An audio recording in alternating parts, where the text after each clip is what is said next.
2022's news has been dominated by the NATO-Russia-Ukraine war. We have all struggled throughout 2022 to try to make sense of what's been going on and to work through our own personal sense of shock and dismay at the tragedy of war unfolding in Ukraine. What has really been going on? What is the deeper story behind the news headlines? That is what I'm looking at in today's Burning Archive podcast and YouTube video. That's right, the very first Burning Archive video podcast. So today we're talking about the story so far with the Russia-Ukraine war, which I call the NATO-Russia-Ukraine war because, let's face it, NATO is an active participant in supplying Ukraine, and this war has very much been about NATO as well. Just so we're all clear on that, the NATO-Russia-Ukraine war. I am Jeff Rich, and this is the Burning Archive podcast and the Burning Archive YouTube channel. And as I said before, if you haven't dropped by here before or you haven't listened to my podcast before, this is the very first time I'm recording a video podcast of the Burning Archive podcast YouTube channel. And so you can also see, if you're watching on either the video stream or the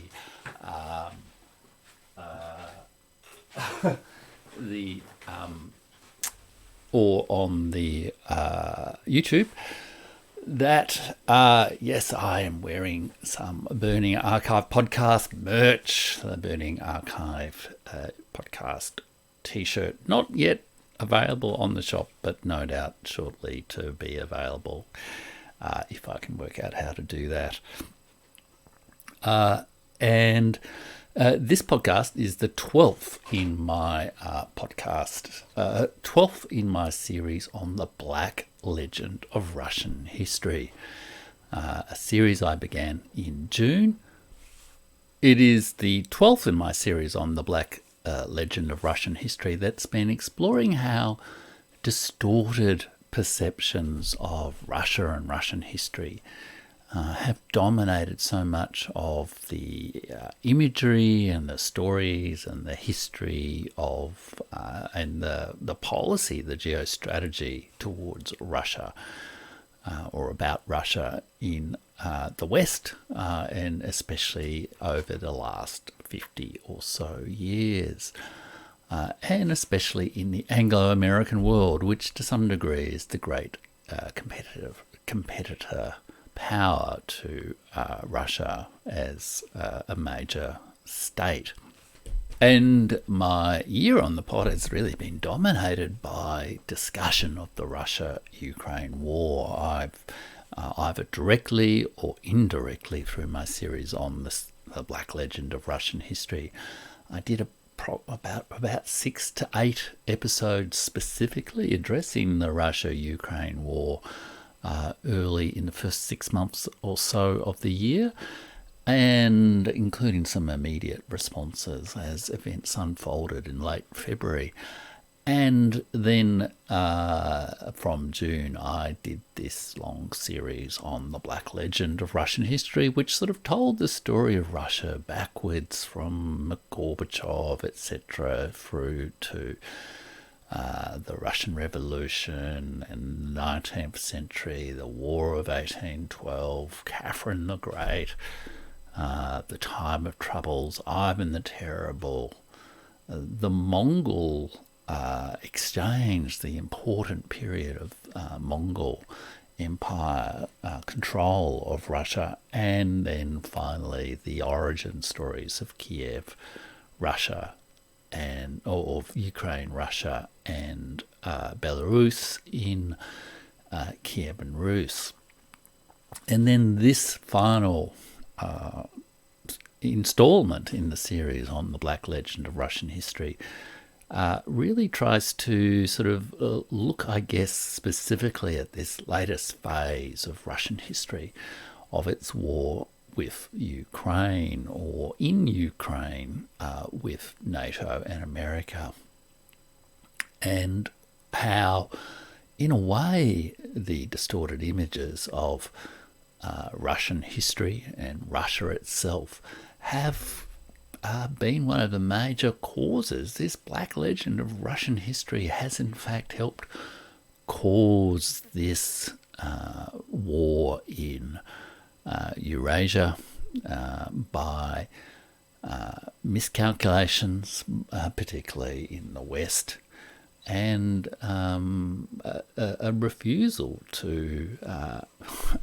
accept the overtures of peace that Russia and attempts to work collaboratively as an equal partner with the West that Russia has offered over the last 30 years. So in one of my very first podcasts on the black legend of Russian history, I framed this conflict as, if you like, the last phase in 100 years war between the Anglo-American powers and Russia, 100 years Cold War between Russia and America, if you like. Because in a way the Cold War never really came to a negotiated peace, and that absence of a negotiated peace, of a set of arrangements acceptable to all parties around the security of Europe after the Cold War, it has created the instability and the unresolved grievances that have contributed to this war in Ukraine, the continued eastward push of NATO, contrary to promises made to Russia in the 1980s, late 1980s, and the rather explicit and active attempts to destabilize and break up Russia from the American power elite, military power elite, military security state power elite, has really caused this war as much as anything. And this view that the distorted images of history have helped drive this war. It's not just my view, but it's also a view expressed recently by Colonel Douglas Macgregor, a former, commander in battle, as well as a government advisor and military historian, who has said that, as much as anything, some of the distorted images of Russians and Russia that are held by the political and military elite in America have helped cause this war. So by getting a better understanding of Russia, a better understanding of Russian history, as well as a better understanding of Ukraine and Ukrainian history, we can perhaps provide a sound basis for both understanding what's going on in the world, which is perhaps the limit of your and my, responsibility with this war. We are not going to be able to control events, but we can at least control our interpretation of events. And so what I want to offer in this video, this set of videos, and in these episodes of the podcast, is a fresh interpretation of the NATO Russia-Ukraine war, and a framing of the whole story arc so far, the whole series of events so far, and then an assessment of how the conflict across four key dimensions of the military war, the economic war, the diplomatic war, and the cultural information war are playing out now. Who has the advantage, so to speak, in each of those wars, and what is the impact of those conflicts against those four dimensions on the shaping of a new multipolar world. And then finally, I want to have a bit of a broader reframing of this war. Do we see it? Do we describe this war as the start of World War III, or given that World War III has trended on Twitter or YouTube multiple times this year through 2022, with perhaps some reasonable grounds of concern, given that there has been talk of the use of nuclear weapons by both America and Russia, and especially by Ukraine, and also revisit my earlier hypothesis that this is the last phase of a 100-year Cold War between Russia and America, and sort of a bringing to a head of the growing conflicts within the war, the growing dissatisfaction across the world with American dominance of international institutions and international rules. It's a revolt against the American rules-based order.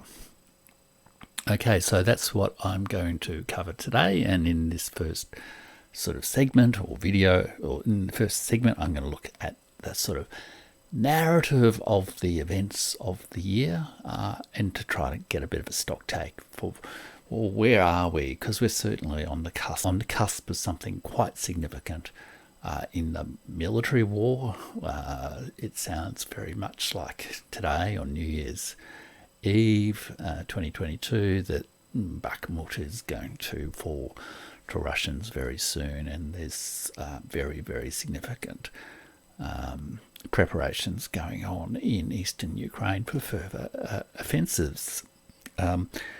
And then in the second one, I'm going to look at the dimensions of the war, those four vectors of military, cultural, diplomatic, and economic, where that this war has been fought over and how that's affecting the emerging New World Order. And then finally, in the third segment, I'm going to look at the reframed narratives. Okay, so let's get into segment number one, which is about the narrative of the war so far. With the stories of the Russia-Ukraine war, obviously it's dominated news coverage over the last year, and that's terrific. It's probably faded a little bit in the headlines over the last, 6 months or so. But it's certainly a dominant story, and often with news stories, you sort of follow them day to day.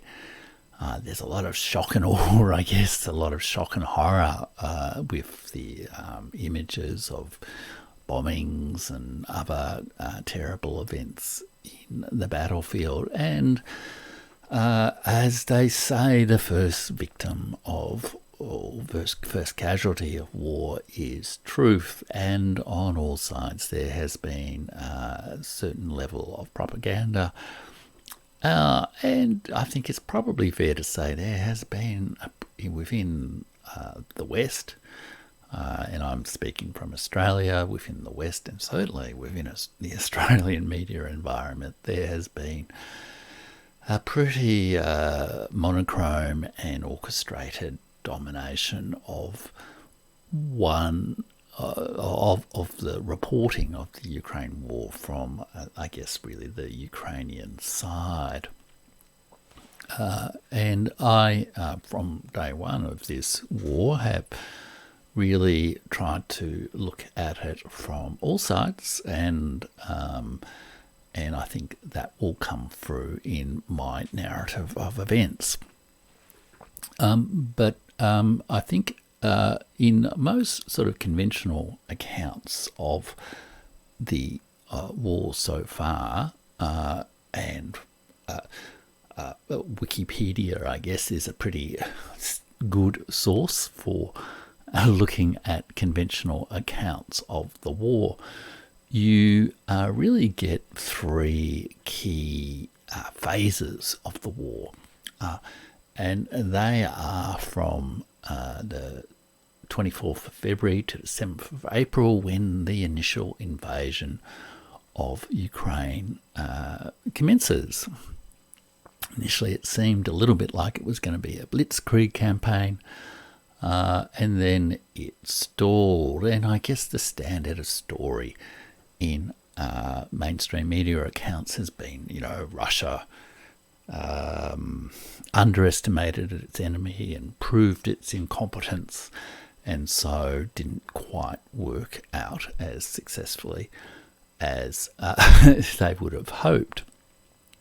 And then in phase two, there is what the war concentrates on, what the Wikipedia or mainstream media describe as southeastern front, southeast of Ukraine, which is really the key areas, Donbass and Lugansk, or Luhansk, that this war was fought over. They were the two republics that sought independence and have since been incorporated together with Kherson and Zaporozhye into the Russian Federation. In this conflict around cities of Mariupol and a wide, long, sort of crescent sort of front in southeastern Ukraine has been long and protracted, not super intense, but it's also been a war which has been conducted in areas where there have been deep fortifications and defensive structures set up over the previous 8 years in the war in Donbass. And then the final mainstream phase is really what it described as the Ukrainian counter-offensives from late August until the present. And these include counter-offensives around in the Kharkiv region, and also counter-offensives in the Kherson region towards the sort of south, a little bit north of Crimea. And if you want, you can also check out a time-lapse map of the back and forward movement of troops at the Institute of the Study of War, which is very much an American neoconservative kind of think tank. I think it's run by the Kagan family, who's include the Deputy Secretary of State Victoria Nuland, who's married to Robert Kagan, and it takes a pretty pro-Ukrainian, pro-American view of the war, but nonetheless they have a quite nifty little time-lapse map that shows the war, and I'll sort of display that time-lapse map for people viewing the channel, viewing this video podcast, not just listening on audio. But I would also probably construct the phases of the war a little bit differently, and this also goes to kind of making sense of the war, both in terms of the Ukrainian side, but also what was being intended from the Russian side, and the changing interpretations, I guess, that have emerged over time about how the war has actually been conducted. So my narrative account of the war, and if you're watching on YouTube or on a video podcast platform on Spotify, then you will see on screen my quick outline of the 7 phases of the war so far, and I think we're about to go into an 8th phase. So phase 1 is really an important preliminary phase that is often forgotten about in the discussion of this war in the Western mainstream media, and that is the period between 2014 and 2022, where there is conflict within Ukraine, military conflict within Ukraine, which I guess hasn't really been called this, but we could summarize as a Ukrainian civil war. And this period was kicked off by the Maidan revolution in the or revolution of dignity in the Ukrainian account, or the coup d'etat organized by the United States of America in the Russian account, that led to the replacement of the previously elected government of Ukraine by a government with significant extreme nationalist forces in it, and one which was taking quite an aggressive attitude towards the use of Russian language and various civil rights for pro-Russian groups. And this led to a series of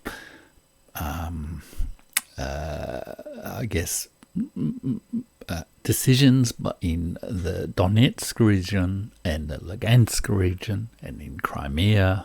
It led to the sort of Russian entry into Crimea and the referendum in Crimea to join the Russian Federation, and also the separatist groups in Donetsk and Lugansk, and some of the other regions also expressed a desire to either be independent republics or to join Russia. And, for 8 years, there have been the city of Donetsk in the Donbass has been shelled by the Ukrainian military and Ukrainian government, and there's been ongoing, effectively a civil war in which tens of thousands of people have died, and also in which very significant defensive fortifications have been constructed. Trenches, pillboxes, all that sort of thing. And it's a very important preliminary phase to this war, because much of the fighting that is going on now is going on through this terrain, and it partly accounts for the slow, patient pace of the war, because it's actually being conducted through quite difficult defensive terrain. So that's phase 1. Then phase 2 is, I guess, the period from really about mid-2021 to February 2022, where Russia was making multiple attempts to secure a treaty. There was actually a text of a treaty released in November or December 2021 with America, or with NATO, if you like, to establish agreed security arrangements in Europe based on principles of international law and indivisible security, and the understanding that Russia had at the end of the Cold War that NATO would not expand 1 inch eastward after the dissolution of the Warsaw Pact. And this attempt at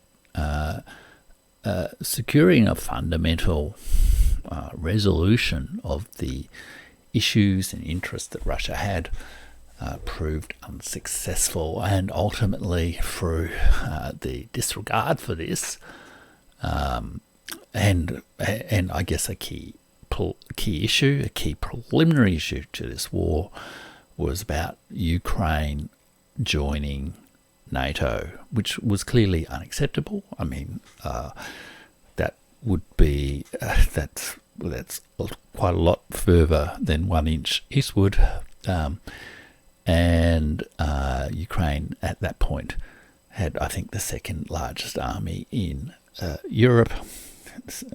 Probably Russia had the largest army in Europe, and so it would be a very significant aggressive move. And throughout that period between June and February, June 2021 and February 2022, there was a summit between Biden and Putin, and there were discussions around this treaty. The Russians sought a formal response from America, but never really got a proper formal response from America. And sort of China also made a few comments around agreement with the key principles set out in the Russian proposals. And if you like, it was the last-ditch attempt by Vladimir Putin in his attempt to take NATO and the American partners at their words that they wanted to collaborate around peace rather than pursue an aggressive policy towards Russia. And I think it was January or February in 2022 that the Munich Security Conference was held. And at that Munich Security Conference, Volodymyr Zelensky called for Ukraine to have nuclear weapons. And the Vice President of the United States did not say perhaps that would not be such a good thing, Volodymyr, at that security conference, nor did the Foreign Minister of Australia, even though that would have been a pretty aggressive move for Ukraine to have nuclear weapons pointed directly at Moscow, at Russia. So, unfortunately, all those negotiations for a new European security failed, and there was an awful lot of shadow boxing in that period. There were, Americans reported about the build-up of forces, and there were expectations of invasions. And I myself was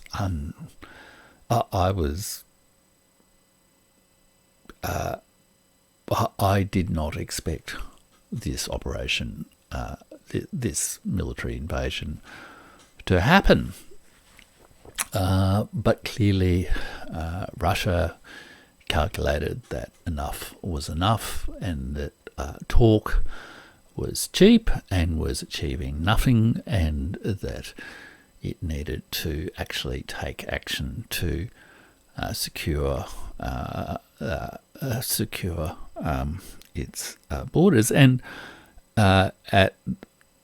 reportedly at that time, there was also a very significant build-up of Ukrainian forces in that area of the Donbass, and there was some expectation that there would be, if you like, some aggressive moves from Ukraine towards the separatist republics. But in February 2022, Lugansk and Donetsk, I guess, formally declared their independence as independent states. Russia accepted that and then intervened in this special military operation. And then we see what I describe as the third phase of the war, which occurs really between late February and early April, where we see a multi-front invasion of Ukraine.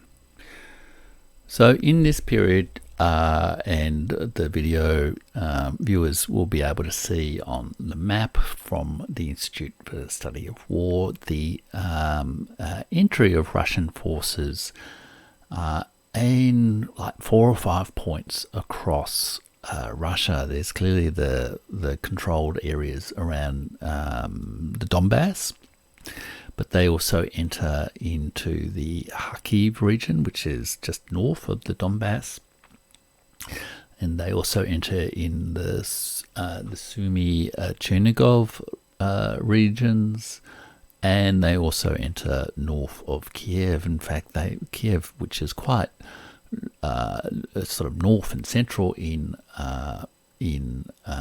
Ukraine, reasonably close to the Belarus border, Russian forces come in to north and, if you like, make a sort of a lightning strike towards Kiev, and then they also move north from Crimea into the south part of Russia towards Kherson and towards Odessa and towards Mariupol on the Azov Sea. These movements are all quite quick, and in fact there's a kind of a lightning operation towards Kiev where the Russian forces do in fact take control of the main airport at Kiev. And the general interpretation of this set of events is that Russia was preparing for multiple scenarios. One was a rapid collapse of the Kiev regime in response to this significant pressure. The second was a conflict focused on Ukraine, where the expectation was that they would be able to neutralize Ukraine and have them negotiate a peace reasonably quickly, with a focus on just accepting the loss of the Donbass region and potentially some of the areas along the Azov and Black Sea coast. And the third scenario was a more protracted war with Ukraine, where there would be continued and significant support from the West. And perhaps the events in this first phase of the war suggest that rather than Russia massively miscalculating, it tried, I guess, the lowest cost option, which was the rapid strike, to remove the regime of the pro-American Zelensky sort of regime, and to sort of see a rapid collapse of that regime and control of the territories. But there was resistance to that. The celebrated Ukrainian resistance to the Russian attacks, and the war went on. But over the next, but quite quickly also, there were negotiations set up. In fact, within those first couple of weeks, Volodymyr Zelensky signalled willingness to negotiate, and various negotiating teams were established between Ukraine and Russia. There were several meetings in Belarus, in one of which a Ukrainian negotiator was shot and executed by his side because he was seen to be, he was believed to be providing secrets, presumably to the Russians, being disloyal. And those negotiations continued, including through mediation of Turkey, a series of meetings in Turkey. In mid to late March, there were a series of negotiations between Ukraine and Russian negotiators hosted by Turkey. And those negotiations appeared to be bearing some fruit. At that point, Russia controlled a very significant part of the territory of Ukraine. There'd been a massive flow of people out of Ukraine, both to the west through Poland and to the EU, like I think 5-10 million refugees in total, as well as to the east towards Russia as well. Significant numbers left all the major cities, and these areas were abandoned to some degree by many people. But those negotiations, there was actually a document from Russia which proposed terms of some kind. And there seemed to be signs that Ukraine was close to negotiating an agreement. But then in late March, there was reports of both attacks on the Zaporozhye nuclear power plant and the event in Bucha, in the outer suburbs of Russia, of Ukraine. In the context of Russian forces withdrawing from around Kiev, as, I guess, a sign of goodwill towards Ukraine. There was sort of withdrawal from the immediate area around Kiev and of sort of focusing of the forces towards the southeast and the Donbass. And this was a reported kind of war crime sort of event in Bucha. This event sort of, I guess, put steel in the spine of the Ukrainian government in terms of deciding to fight longer term against Russia. And there have been some reports that, in fact, a visit from Boris Johnson, the then British Prime Minister, to Kiev, a meeting with Zelensky was, and I think this has been confirmed from multiple sides, was a key event in persuading Ukraine not to continue with the peace negotiations and to fight in a more determined way. And then we move into the next phase of the war. So in this next phase, really from April to August, the initial hopes of a negotiated peace. So at this point, I guess Russia has lost it had its initial plan. If indeed this was the plan, no one really knows, but there have been some excellent assessments or arguments that they prepared for three contingencies, I guess. So the initial contingency of a quick knockout of the regime in response to like that multi-front invasion proved unsuccessful. The containment of the fight between Russia, and Russia had only deployed, I think, let's say like 150,000 soldiers to this combat, and the Ukrainian army was significantly larger than that and was also mobilizing. So they didn't really deploy a large enough military force to take over a country the size of Ukraine, or a country with an army the size of Ukraine. Like many military commentators like Douglas MacGregor or General Bakshi from India have commented that the general ratio of offensive to defensive forces should be 3-1. Russia would have needed somewhere in the order of 1 million or 1.5 million soldiers to have a ratio of 3-1 to fight Ukraine in this period. So it very much had the flavour of a special military operation rather than an all-out war. And throughout this period, there was this sort of cognitive dissonance, I guess, in the interpretation of what was going on in the war, because Russia was clearly going in very softly. It was not really going all out.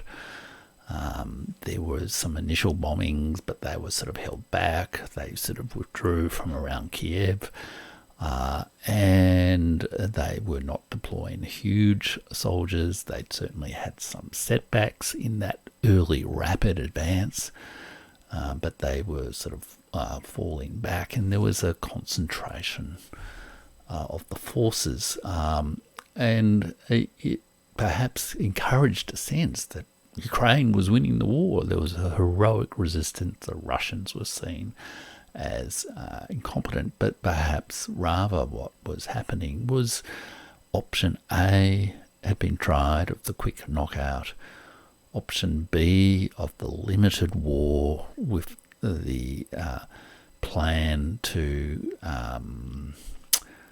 negotiate a peace with Ukraine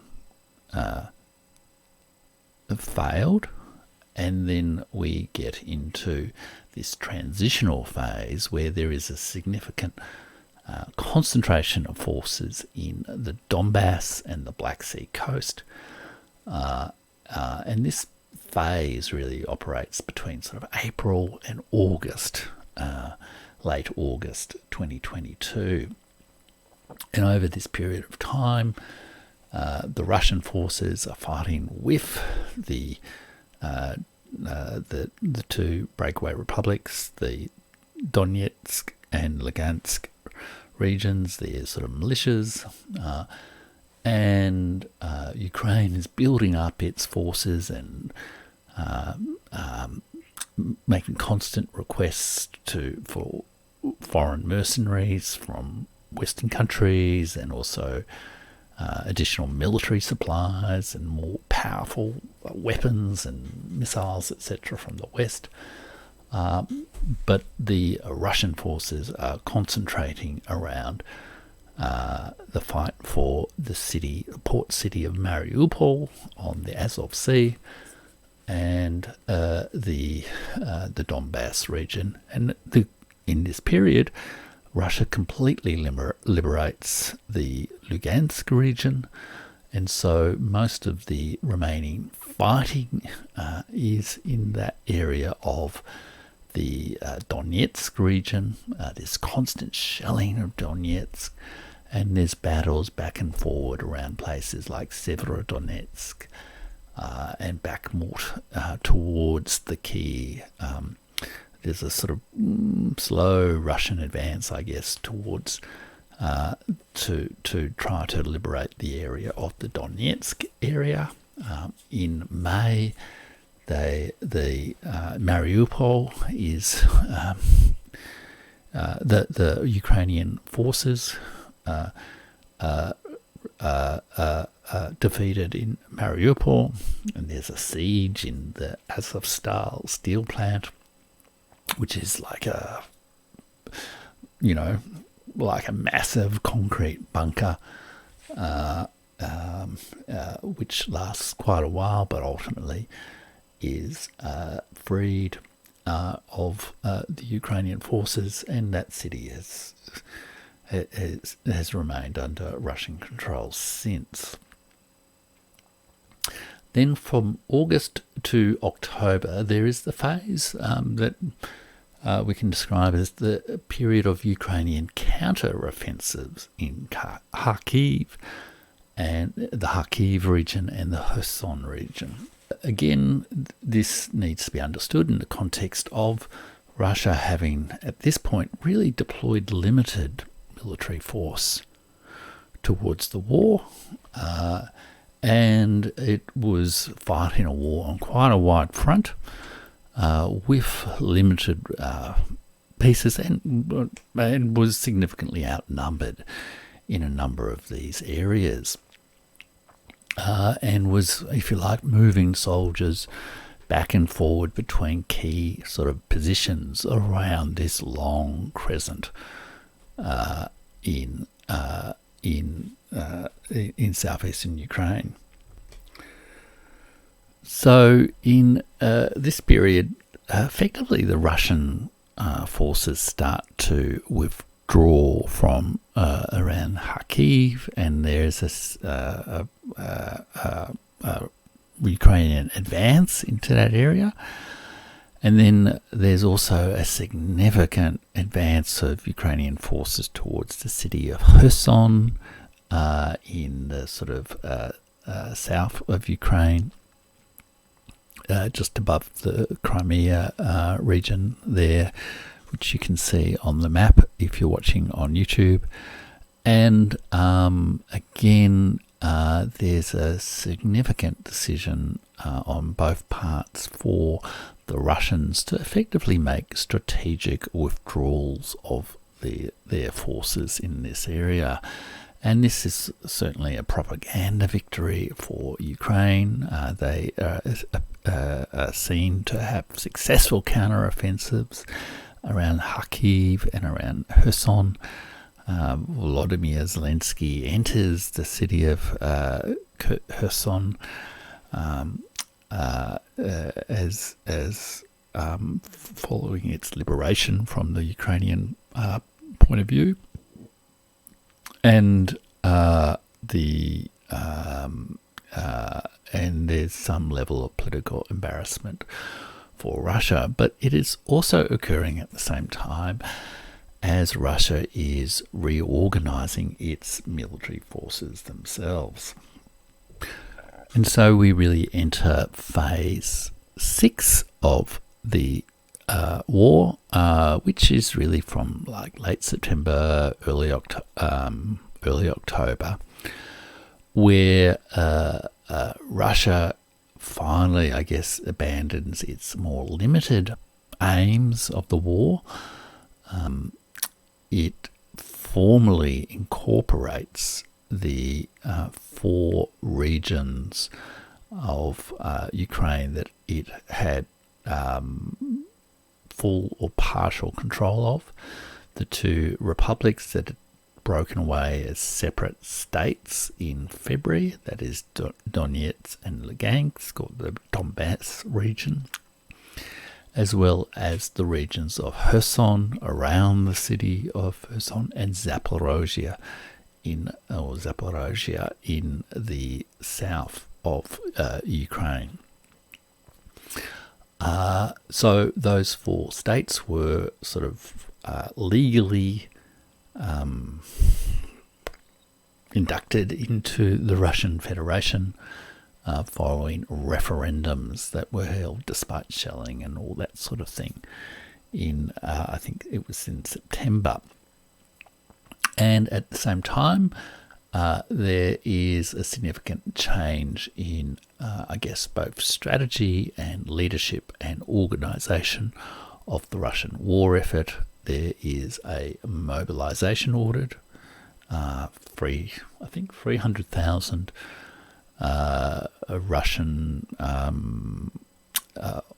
Russians were conscripted or mobilised. Most of them, I think, had prior military experience of some kind, and a new general was put in operational or command of the entire theatre of the Ukrainian war. General Surovikin is put in charge of the Russian war effort, and there is a significant change in approach. I guess for a start, Russia is now assembling an army of 500,000, I guess, soldiers rather than 150,000 soldiers. And those forces are also being concentrated around those key southeast areas. There's the withdrawal from the hard-to-control city of Kherson to more defensible lines east of the Dnieper River. And there is a significant increase in, and there's there's various economic and other sort of activities that are going on to mobilise the Russian war effort. And of course, in late September, also the sabotage, terrorist, maybe state actor terrorist, maybe attack on the Nord Stream gas pipelines occurs, and that